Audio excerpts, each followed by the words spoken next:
மஞ்சள் மஞ்சள் பொதுவா நல்ல காரியங்கள் ஸ்டார்ட் பண்றதுக்கு முன்னாடி இந்த மஞ்சள் எடுத்து வச்சு தான் ஸ்டார்ட் பண்ணுவாங்க. நம்ம வீட்டில் கூட நம்ம அம்மா அக்கா தங்கைகள் நமக்காக நாம நல்லா இருக்கணும்ன்றதுக்காக மஞ்சள் புடவை கட்டிக்கிட்டு தான் வேண்டிக்குவாங்க. அப்படி அந்த மஞ்சள்னாலே ஒரு தனி வைப்பு தாங்க. நம்ம கொடியில கூட அந்த வைப்ரண்டான அந்த எனர்ஜெட்டிக்கான அந்த மஞ்சள் இருக்குமே, அந்த மாதிரி மங்களகரமான மஞ்சள் விளையிற பூமி தான் இந்த ஈரோடு பூமி. இங்க வந்து மஞ்சளை பத்தி பேசாம வேற எங்க போய் பேசுறது? அது மட்டும் இல்ல, இங்க ஒரு மகத்தான ஒரு மனிதரை பத்தி நம்ம பேசியே ஆகணும். இந்த ஈரோடு மண் விவசாயத்துக்கும் பேர் போன மண். இங்க நடக்கிற அந்த விவசாயத்துக்கு மிக முக்கியமான ஒரு கவசமா இருக்கிறது என்ன தெரியுமா? காலிங்கராயன் அணை, காலிங்கராயன் கால்வாய். காலிங்கராயன் அணை கட்டினதுலையும் கால்வாய் வெட்டினதுலையும் உயிரான உணர்வு பூர்வமான நிறைய விஷயங்கள் இருக்குது. அப்படி அந்த ப்ராசஸ்ல அவர் அந்த அணை கட்டும் போதும் கால்வாய் வெட்டும் போதும் ரொம்ப சோர்வடைஞ்சிட்டாராம். அப்ப அவங்க அம்மா அதை பார்த்துட்டு சொன்னாங்களாம், மகனே காளிங்கா, தயிர் வித்த காசு தாழ்வாரம் வரைக்கும் இருக்குது, மோர் வித்த காசு முகுட வரைக்கும் இருக்குது, அதை எடுத்துக்கிட்டு போய் அணைய கட்டியா கால்வாய வெட்டியான்னு சொல்லி தைரியம் கொடுத்தாங்களாம். பெத்த அம்மா கொடுக்கிற அந்த தைரியம் இருக்கு பாருங்க, அதை தாண்டி வேற எதுவுமே கிடையாதுங்க. ஒரு மனுஷனால எதையும் சாதிச்சு காட்ட முடியும்.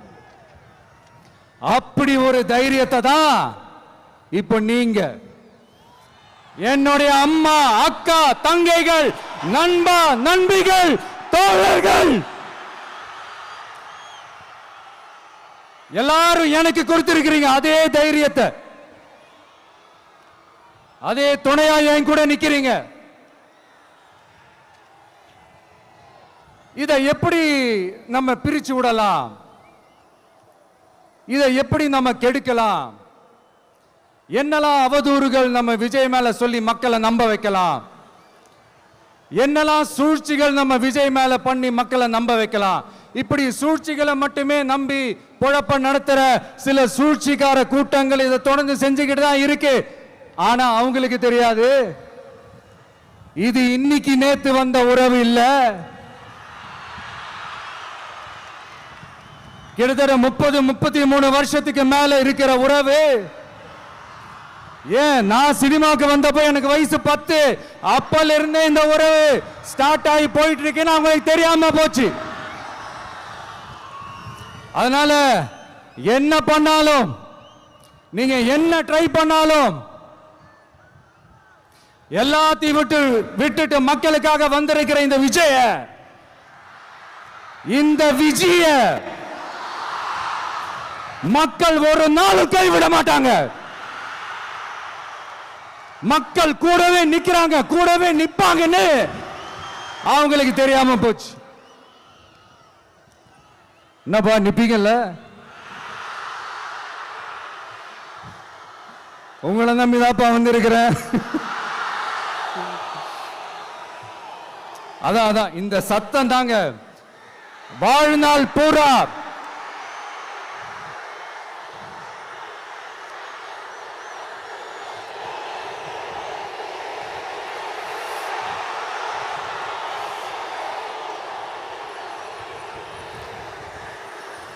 வாழ்நாள் பூரா உங்களுக்கு நன்றியோடவே இருப்பேன். இப்போ நம்ம காளிங்கராயன் அவர்கள் அணையை கட்டுறதுக்காக பவானிக்கு போய் பார்க்கும்போது ஒரு இடத்துல ஒரு பாம்பு வந்து உட்கார்ந்துச்சான், படுத்துச்சான். அது படுத்த இடத்துல தான் அவர் அணையை கட்ட ஸ்டார்ட் பண்ணாராம். அப்புறம் அந்த பாம்பு வளைஞ்சி நெளிஞ்சி போற இடத்துலலாம் கால்வாயை வெட்டினார்னு சொல்லி சில வாய்மொழி கதைகள்லாம் சொன்னாங்க. தண்ணியை சேமிச்சு வச்சு குடிக்கிறதுக்கும் விவசாயத்துக்கும் வழி வகுக்கிறது எவ்வளவு பெரிய ஒரு நல்ல விஷயம். ஸோ இந்த மாதிரி நல்ல விஷயங்கள்லாம் செஞ்சிட்டு கதைகள் சொன்னா பரவாயில்ல, எதுவுமே செய்யாம கதைகளை மட்டும் அடிச்சு விடுறது எப்படி? அத்திக்கடவு அவிநாசி திட்டத்தை இன்னும் விரிவுபடுத்தினா அந்த 3 மாவட்டத்தில் இருக்கிற லட்சக்கணக்கான மக்களுக்கு எவ்வளவு பிரயோஜனமா இருக்கும். எத்தனையோ லட்சம் ஏக்கர் நிலங்கள்ல விவசாயம் நடத்தினா எவ்வளவு பிரயோஜனமா இருக்கும். ஏன் அதெல்லாம் பண்ண மாட்டேன்றீங்க? வள்ளுவர் கோட்டத்துக்கு காட்டுற அக்கறைய இங்க மக்கள் வாழ்வாதாரத்தில் கொஞ்சம் காட்டலாம்ல, ஏன் காட்ட மாட்டேன்றீங்க? இங்க என்ன கவர்மெண்ட் நடத்துறாங்களா இல்ல கண்காட்சி நடத்துறாங்களா? இந்த 21ஆம் நூற்றாண்டிலே மக்களை பத்தி எதுவுமே யோசிக்கிறது இல்ல. ஆனா அந்த காலத்திலேயே இது எல்லாத்தையும் பத்தி யோசிச்ச மக்களை பத்தி, குடிக்கிற தண்ணியை பத்தி, விவசாயத்தை பத்தி, அணை கட்டுறதை பத்தி, கால்வாய் வெட்டுறதை பத்தி, இதெல்லாம் எங்கிருந்து? பவானியிலிருந்து நொய்யலாறு வரைக்கும் கால்வாய் வெட்டி இதெல்லாத்தையும் பத்தி யோசிச்ச காளிங்கராயன் அவர்களுக்கு கோடி கும்பிடு போட்டாலும் பார்த்தாதுங்க. இப்படி அந்த காலத்துல இருந்த ஒரு ஹீரோவை பத்தி பேசிட்டு இந்த காலத்துல, அதாவது 1920th செஞ்சுரியில இருந்த ஒரு ஹீரோவையும் பத்தி நம்ம பேசி ஆகணும்ல. ஒருத்தர் இலகிய மனம் கொண்ட ஹீரோனா இன்னொருத்தர் இரும்பு மாதிரி அயன் மேன் தான். எஸ், நம்ம ஈரோடு கடப்பாறை தான்.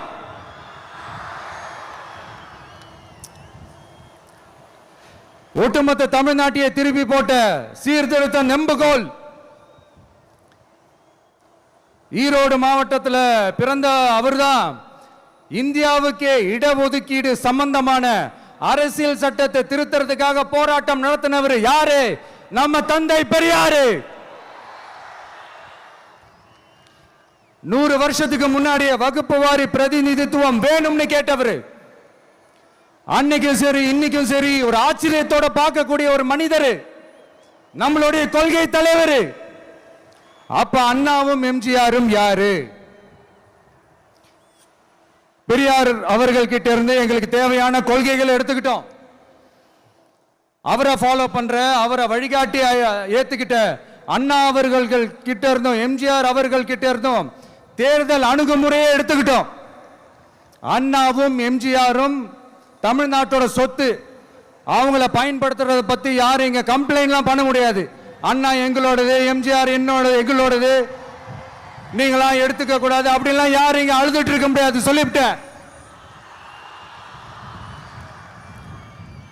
அதனால நாங்க ஒரு வழியில அரசியல் செஞ்சுக்கிட்டு போயிட்டு இருக்கிறோம். உங்களுக்கு தான் டிவிக்கு ஒரு பொருட்டே இல்லைல்ல, அப்புறம் ஏன் கதறீங்க?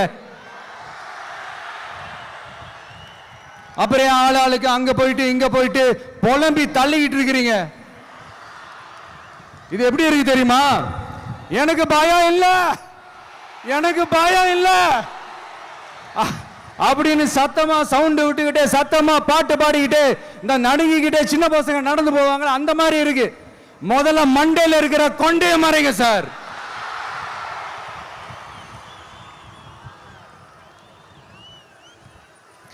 சும்மா மாறு வேஷத்துல மறு வச்சுக்கிட்டு மீடியா ஆளு, ரேடியோ ஆளுன்னு இவங்க ஆளுங்களே மாத்தி மாத்தி அனுப்பிக்கிட்டு, இதெல்லாம் என்ன மக்களுக்கு தெரியாதுன்னு நினைச்சிட்டு இருக்கீங்களா?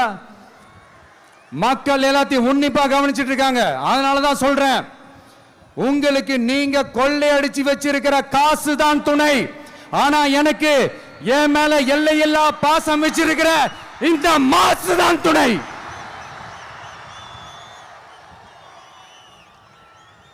பெரியார் அவர்கள் கிட்ட இருந்த அந்த செல்வாக்கையும் அந்த பதவிகளையும் அந்த பவரையும் வச்சுக்கிட்டு அவர் என்ன சொன்னார் தெரியுமா?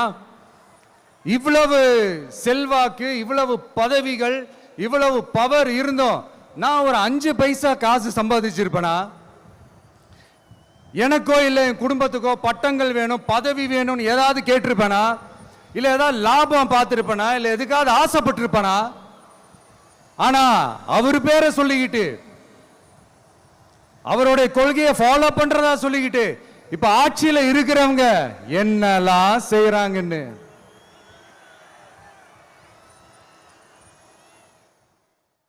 அதனாலதான் சொல்றோம், பெரியார் பேரை சொல்லிக்கிட்டு தயவு செஞ்சு கொள்ளையடிக்காதீங்கயா, தயவு செஞ்சு கொள்ளையடிக்காதீங்க. அவரு பேரை சொல்லிக்கிட்டு பெரியார் பேரை சொல்லி கொள்ளையடிக்கிற இவங்க தான் நம்மளுடைய அரசியல் எதிரி. மக்களை நீங்க சொல்லுங்க, நம்மளுடைய அரசியல் எதிரி யாரு? நம்மளுடைய கொள்கை எதிரி யாரு? ரிப்பீட், நம்மளுடைய அரசியல் எதிரி யாரு? நம்மளுடைய கொள்கை எதிரி யாரு? உங்களுக்கு புரியுதுல்ல? எனக்கு அது போதும்யா, எனக்கு வேற எதுவுமே தேவையில்லை. நீங்க எல்லாரும் என்னோட அரசியலோட கனெக்டடா இருக்கீங்கன்றது ரொம்ப தெளிவா தெரியுது. அதனால எனக்கு அது போதும். அதனாலதான் எதிரிகள் யாருன்னு சொல்லிட்டு களத்துக்கு வந்திருக்கிறோம். அதனால அவங்கள மட்டும் தான் எதிர்ப்போம்.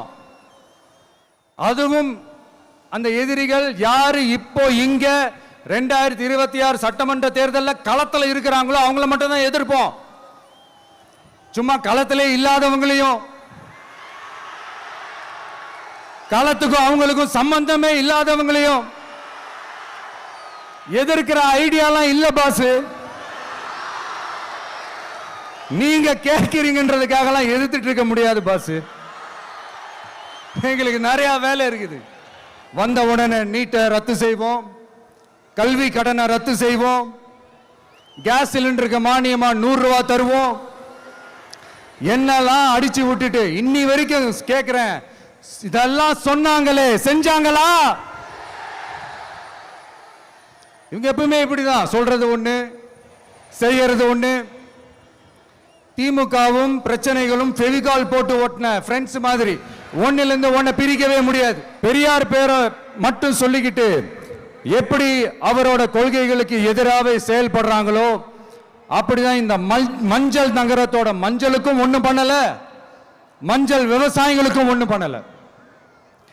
ஆராய்ச்சி மையம், சிறப்பு மையம்னு கோடி கோடியா டெண்டர் விட்டாங்க, பேருக்கு கட்டிடத்தை கட்டினாங்க. ஆனா உலகமே போட்டி போட்டு வாங்குற மஞ்சளை மதிப்பு கூட்டி விற்பனை செய்ய, அதோட வேல்யூ இன்க்ரீஸ் பண்ணி நம்ம விவசாயிகளுக்கும் இந்த மாவட்ட மக்களுக்கும் நன்மை செய்ய இதுவரைக்கும் என்ன செஞ்சிருக்காங்கன்னு யோசிச்சு பார்த்தா ஒரு பெரிய ஜீரோ தான். கரும்பு நெல்லுக்கு அரசாங்கம் விலை பிக்ஸ் பண்றாங்க, அதையும் ஒழுங்கா பண்றதில்ல. ஒவ்வொரு முறையும் பிரச்சனை. அங்க நெல் கொள்முதல் செய்யறதுல ஊழல். சரி, நாம கஷ்டப்பட்டு விளைய வச்சது வீணா போக கூடாதுன்னு நினைச்சு நம்ம விவசாயிகள் கேட்கிற லஞ்சத்தை கொடுத்தாலும் அதுக்கப்புறம் கூட அந்த கொள்முதல் ஒழுங்கா நடக்கிறது இல்லை. அதையும் தாண்டி ஏதோ ஒரு விலை விவசாயிகளுக்கு கிடைக்குது. அப்படிலாம் இல்லாம ஒழுங்கா நேர்மையா நம்ம மஞ்சளுக்கும் நியாயமான விலை பிக்ஸ் பண்ணி தரமான விதைகளை கொடுத்தா என்ன குறைஞ்சா போயிடுவாங்க? இதெல்லாம் யோசிக்கிறதுக்கு அவங்களுக்கு நேரமே இல்லை. 24x7 அவங்களோட யோசனை என்ன தெரியுமா? இந்த விஜயை எப்படி முடக்கலாம், தமிழக வெற்றி கழகத்தை எப்படியெல்லாம் முடக்கலாம், அப்படிதான் அவங்களுடைய சிந்தனையே 24x7. எத்தனையோ வருஷத்துக்கு முன்னாடி நம்ம காளிங்கராயர் நதிகளின் இணைப்புக்கு முன்னோடியா இருந்தார். பவானி ஆத்துல வர அதிகமான தண்ணி அணை கட்டி தேக்கி தண்ணீர் வறட்சியான பகுதிகளுக்கு அனுப்பினாரு. ஆனா இன்னைக்கு இவ்வளவு நவீன வசதிகள் இருந்தோம், இவ்வளவு சயின்ஸ் வளர்ச்சிகள் இருந்தோம், இவ்வளவு டெக்னாலஜி வளர்ச்சிகள் இருந்தோம், அவங்க வாக்குறுதியில் ஒன்று கொடுத்தாங்கல்ல, பவானி நொய்யலாறு அமராவதி 6 இணைப்பு திட்டத்துக்கு ஒரு துரும்ப கூட கிள்ளி போடல. வாக்குறுதி நம்பர் 103 சொன்னாங்களே, செஞ்சாங்களா? ஆறுகளை சுத்தப்படுத்த பலாயிரம் கோடி நிதி ஒதுக்குவோம், தமிழ்நாட்டில் உள்ள ஆறுகளை சுத்தப்படுத்துவோம்னு சொன்னாங்களே, செஞ்சாங்களா? ஆனா ஆத்து மணலை கொள்ளையடிக்கிறதுல மட்டும் வேலையை கரெக்டா செய்வாங்க. கொஞ்சம் மசந்தா மற்ற மாவட்டங்கள்ல மணல் காணாம போன மாதிரி, மலைகள் காணாம போன மாதிரி, நம்ம மாவட்டத்தில் தனி வளத்தை கொடுத்த செம்மண்ணும் காணாம போறதுக்கு வாய்ப்பு இருக்கு மக்களே. நம்ம மண்ணுக்கும் நம்ம ஆத்துக்கும் நம்ம விவசாயிக்கும் தான் இந்த மோசமான நிலைமை. அதனால ஏதாவது தொழில் செஞ்சு பிழைக்கலாம்னு பார்த்தா அதுக்கும் எங்க விடுறாங்க. தொழில்னு பார்த்தா 30% நெசவாளர்களுக்கு கூலி பாக்கி. அரசாங்கம் நம்ம நெசவாளர்கள் கிட்ட இருந்து கொள்முதல் செய்த வேட்டி சேலைக்கான கூலியை கூட போராடித்தான் வாங்க வேண்டியதா இருக்குது. அது சலுகையோ உதவியோ நலத்திட்டமோ கிடைக்காது. நம்ம உழைப்புக்கான ஊதியம், நம்மளோட உரிமை, அதுக்கே போராட வேண்டிய நிலையில தான் இந்த அரசாங்கம் நம்மளை வச்சிருக்கு. நல்லா பார்த்துக்கங்க மக்களே, உரிமைக்கு குரல் கொடுத்தவங்க தான் இவங்க. சிறு குறு தொழில்கள் பீக் ஹவர்ஸ் சார்ஜ்னு கரண்ட்டுக்கு அநியாய விலை வச்சு அதையும் செய்ய விடாம நம்மளை முடக்கிடுறாங்க. அந்த பீக் ஹவர்ஸ் சார்ஜ் கொள்ளையால எத்தனை வருஷமா எவ்வளவு பேர் பாதிக்கப்படுறோம், எவ்வளவு தொழில்கள் பாதிக்கப்படுது. நாமளும் கத்துறோம், போராடுறோம், கோரிக்கை வைக்கிறோம். எதையாவது இவங்க கண்டுக்கிறாங்களா? கொஞ்சம் யோசிங்க. ஏன் கண்டுக்க மாட்டேன்றாங்கன்னு கொஞ்சம் யோசிங்க. அப்போதாங்க பிரைவேட்ல அதிக விலைக்கு கரண்ட் வாங்க முடியும், அதுக்கு டெண்டர் விட முடியும். அப்படி டெண்டர் விட்ட மேட்டர்ல எல்லாம் என்ன நடக்கும்னு உங்களுக்கும் தெரியும், எனக்கும் தெரியும், நம்ம எல்லாருக்குமே தெரியும். இந்த மாதிரி ஈரோடுல மட்டும் இல்ல, எந்த மாவட்டத்துக்கு போனாலும் பிரச்சனைகள் மேல பிரச்சனைகள் தான். அதையெல்லாம் தீக்கிறதுக்கு ஒரு சொல்யூஷன் கூட சொல்லாம இதுல வேற பெருமையா மாடல் அரசு மாடல் அரசுங்கிறது. இல்ல நான் கேட்கிறேன், கூச்சமா இல்ல? இதெல்லாம் கேட்டா அப்படியே நம்ம பக்கம் யூட்டர்ன் அடிச்சு வந்துருவாங்க. விஜய் என்ன அரசியல பேச மாட்டேன்றாரு, விஜய் என்ன சினிமா டயலாக் மாதிரி பேசுறாரு, விஜய் என்ன பஞ்ச் டயலாக் பேசுறாரு, விஜய் என்ன 10 நிமிஷம் தான் பேசுறாரு, 9 நிமிஷம் தான் பேசுறாரு. நான் எத்தனை நிமிஷம் பேசினா உங்களுக்கு என்ன சார்? நான் எப்படி பேசினா உங்களுக்கு என்ன சார்? உள்ள விஷயம் என்னன்னு பாருங்க சார். ஒவ்வொரு மாவட்டத்துக்கும் போய் மக்கள் ஃபேஸ் பண்ற பிரச்சனைகளை எடுத்து பேசிட்டு இருக்கிறேன். பின்ன அது அரசியல் இல்லாம வேற எதுதான் அரசியல்? உங்களை மாதிரி தனிப்பட்ட முறையில தரக்குறைவா அசிங்கமா பேசுறதுதான் அரசியல்னா அந்த அரசியல் நமக்கு வராது. வராதுன்னா நல்லாவே வரும். உங்களை விட எனக்கு அது நல்லாவே வரும். வேணான்னு விட்டு வச்சிருக்கிறோம். அப்புறம் உங்களுக்கு நமக்கு என்ன வித்தியாசம்? காஞ்சிபுரத்தில் நாம பேசும்போது உங்களால் அமைக்கப்பட போற ஆட்சியில நம்ம ஆட்சிக்கு வந்த உடனே என்னெல்லாம் செய்ய போறோம்ன்றது சிலது சொன்னோம். அதையெல்லாம் தப்பா புரிஞ்சுக்கிட்டு இப்போ சொல்றேன், விளக்கமா சொல்றேன். நான் சலுகைகளுக்கு எதிரானவன் கிடையாது. மக்களுக்கான சலுகைகளை இலவசம்னு சொல்லி அசிங்கப்படுத்துறதுல எனக்கு உடன்பாடு கிடையாது. மக்கள் காசுல மக்களுக்கு செய்யறதை எப்படி இலவசம்னு சொல்லுவீங்க? அப்படியே செஞ்சிட்டாலும் ஓசில போறேன்னு சொல்லி அசிங்கப்படுத்துறீங்க. என்ன கேட்கறதுக்கு ஆள் இல்லைன்னு நினைச்சீங்களா? மக்களுக்கு ஒண்ணுன்னா இந்த விஜய் வந்து நிப்பா, இந்த விஜய் வந்து கேள்வி கேட்பா. இந்த விஜய் எப்பவுமே மக்கள் பக்கம் தான், அதே மாதிரி மக்களும் என் பக்கம் தான். என் மக்கள் மானத்தோட மரியாதையோட கௌரவத்தோட வாழணும். என் மக்கள் யாருக்கும் கீழே கிடையாது. அப்படி அவங்க கௌரவத்தோட வாழணும்னா அவங்களுக்கான வாழ்க்கை தரம் உயரணும். வாழ்க்கை தரம் உயரணும்னா அவங்களோட வாழ்வாதாரம் உயரணும். வாழ்வாதாரம் உயர்ந்தாதான் பொருளாதாரம் உயரும். பொருளாதாரம் உயர்ந்தாதான் வசதி வாய்ப்புகள் உயரும்.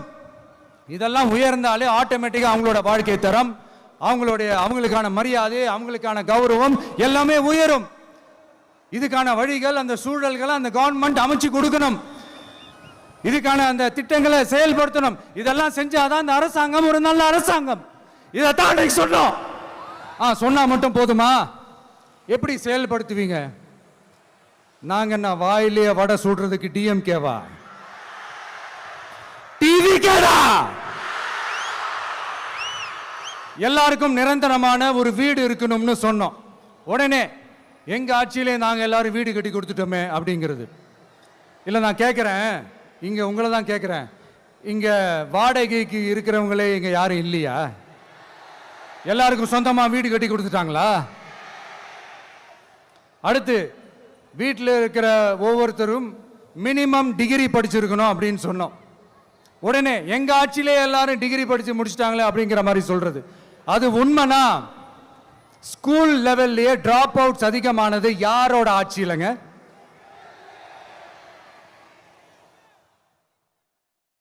பசங்க பிள்ளைங்க யாரும் ஸ்கூல்ல சேரலன்னு சொல்லிட்டு எனக்கு தெரிஞ்சு 207 கவர்மெண்ட் ஸ்கூல்ஸ் மூடினது யாரோட ஆட்சியிலங்க? இதுல கல்வியில் சிறந்த தமிழ்நாடுன்னு டிராமா வேற. அடுத்து குடும்பத்தில் ஒருத்தருக்கு நிரந்தரமான வருமானம் வரணும், வேலை வாய்ப்பு கிடைக்கணும் அப்படின்னா நாங்க கொடுக்காத வருமானமா, நாங்க கொடுக்காத வேலையா அப்படிங்கிறது. எத்தனையோ லட்சம் காலி பணியிடங்கள் நிரப்புவோம்னு வாக்குறுதி கொடுத்துட்டு ஆட்சிக்கு வந்தீங்கல்ல, எத்தனை லட்சம் காலி பணியிடங்களை நிரப்புனீங்க? அட்லீஸ்ட் 1 லட்சம் காலி பணியிடங்களாவது நிரப்புனீங்களா? இதெல்லாம் சொல்லிட்டு மக்களை ஏமாத்துறது யாரோட ஆட்சியிலங்க? அடுத்து ரொம்ப முக்கியமா, பெண்களுக்கு பாதுகாப்பு இல்ல, சட்டம் ஒழுங்கு சரியா இல்லைன்னு சொன்னா தமிழ்நாட்டில் பெண்கள் பாதுகாப்பு தான் அதிகமா இருக்குதான். நீங்க சொல்லுங்க மக்களே, பெண்கள் பாதுகாப்பு இருக்கு? சட்டம் ஒழுங்கு சரியா இருக்கு? அவங்க சொல்றது உண்மையா?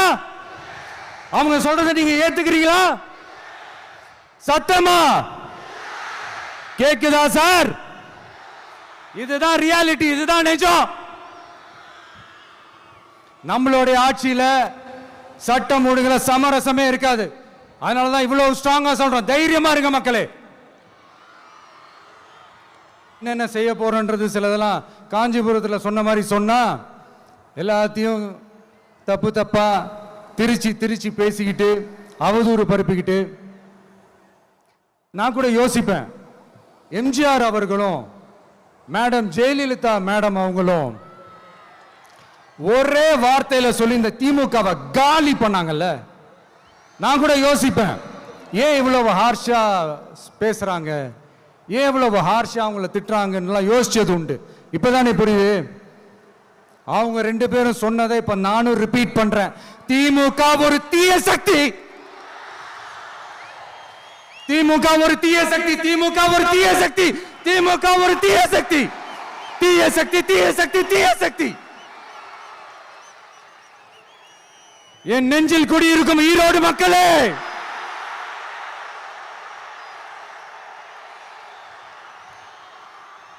டிவிகே ஒரு தூய சக்தி.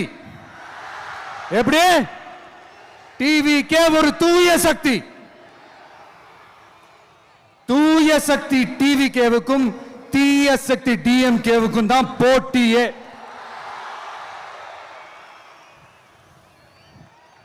என்ன முடக்கலாம்னு நினைக்கிறீங்க, ஆனா இந்த சத்தத்தை ஒரு நாள் உங்களால முடக்க முடியாது.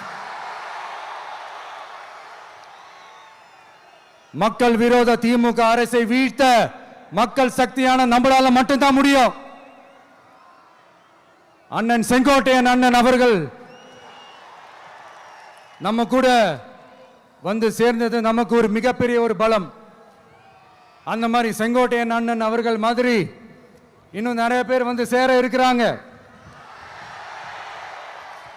அவங்க எல்லாருக்குமே அந்த உரிய அங்கீகாரத்தை கொடுப்போம். அது மட்டும் இல்ல, அப்புறம் இன்னொரு விஷயம் சொல்ல மறந்துட்டேன். இப்போ ரீசண்டா ஒரு இடத்துல நம்ம சிஎம் சார் அவர்கள் பேசும்போது சொன்னாங்க, என் கேரக்டரையே புரிஞ்சுக்க மாட்டேங்கிறேன். இது சினிமா டயலாக் இல்லையா? நான் ஏதாவது பேசினா சினிமா டயலாகா?